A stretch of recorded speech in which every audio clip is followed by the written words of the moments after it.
Hi, my name is Mr. Milburn and I'm here to talk to you today about how to use video to analyse video. I'm going to be talking you through Buck65's video for Zombie Delight. You can find it on the link underneath this video here. I'm going to be going through some of the shots, the concept and some of the theories that you could include when analysing video for your A2 media production. The first thing I want to discuss is the concept of the video. Now, if you think about the genre of the music, it's quite clearly hip-hop, but not in any conventional way. We're not seeing any bling, we're not seeing any fast cars, and we're not seeing any women dancing provocatively, something you normally see in lots of mainstream hip-hop. This is a much more unconventional take on the hip-hop genre, and the concept is very much geared towards that of the 70s zombie film. We can see examples of the film stock right at the start of the video and the low angle close-up, the medium shot of the zombie right at the start as well, with the very lurid colours and the very clear fonts linking to the title of the song itself. From a technical perspective, lots of the shots that we see are of the artist. Now you may notice that many of the performers in the video are in fact the artist himself, Buck65. He takes on a number of different roles, the anchorman in the newsroom, the dad in the home. We see him here in the very close-up shot with the direct mode of address to camera. We also see him as one of the rednecks being interviewed by the TV reporter, as well as the general in the war room. So he's taking on board the role of the televised bard from Sven Carlson's theory of the modern mythic embodiment. So we're seeing him actually telling the story of the song and performing many roles within the narrative. The mise-en-scène is very important, and again we can see a number of different looks, especially when they're in the TV studio. You can see how they've used a very particular style of film stock to make it look like an old TV broadcast, and this can also be seen later on in the clip with the hospital.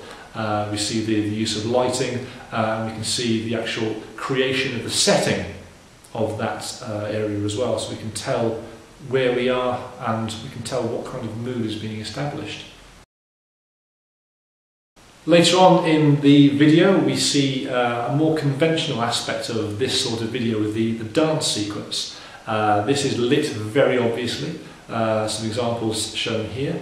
And also, again, we can see, even though the artist himself isn't doing an awful lot of the dancing, he is very much at the centre of the frame, he is very much our focus of attention. Again, a general convention for music video as a whole. The shots here from a little later on in the video showing a woman lying on the table is something that we've seen in lots of zombie horror films before. An example here from Day of the Dead. Bear in mind this picture is a little gross. Sorry.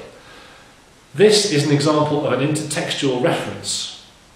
It's something that we've seen in pre-existing texts, and the idea has been sort of lifted from that video and the idea included in this one. And again, lots of shots from this Buck65 video, you know, we could see in a huge range of pre-existing zombie films and horror films, for example.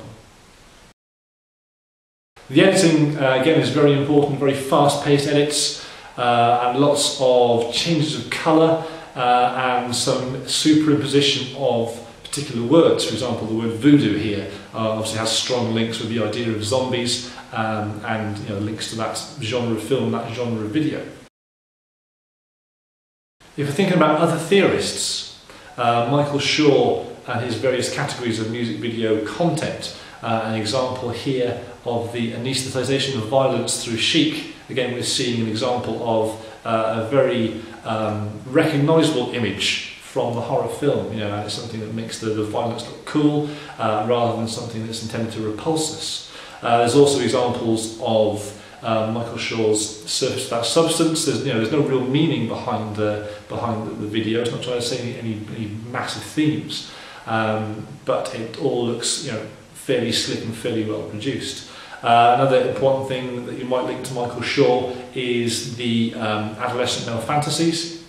We're seeing things that younger boys, younger audience would find very interesting. Lots of blood and gore and guns and that sort of thing. So lots of symbols and lots of codes being established in those shots as well. From Andrew Goodwin's perspective, there is clear links between the visuals and the lyrics. The song is called A Zombie Delight, and we are seeing an awful lot of zombies. And that is one of the key illustrations of the link between lyrics and visuals. The repetition of a lot of that zombie imagery as well also creates amplification. The last thing I'm going to talk about is the reference to the artist right at the end. We can see sort of scratched into the film the numbers 65, a clear reference to the artist Buck 65. And again, this is there to serve a purpose as to reinforce who this person is and to reinforce his style. Now, as I said before, he's a very unconventional hip-hop artist. There's lots of things in his videos that you wouldn't normally see in this genre. And so from that respect he does break convention, but from a technical perspective, in terms of the use of close-ups, the use of direct mode of address, and the use of fast editing and lighting, it is a very conventional video in that respect. So that's a way in which you can use video as a different way of expressing your ideas about your textual research. Don't be afraid to try different things out, because the examiners and I like to see that sort of thing being done. So this took me a couple of minutes to produce, and it can be the same for you as well. So well worth the effort. I hope you've learned a little bit, and I hope to see a few videos like this in the future. Thank you very much.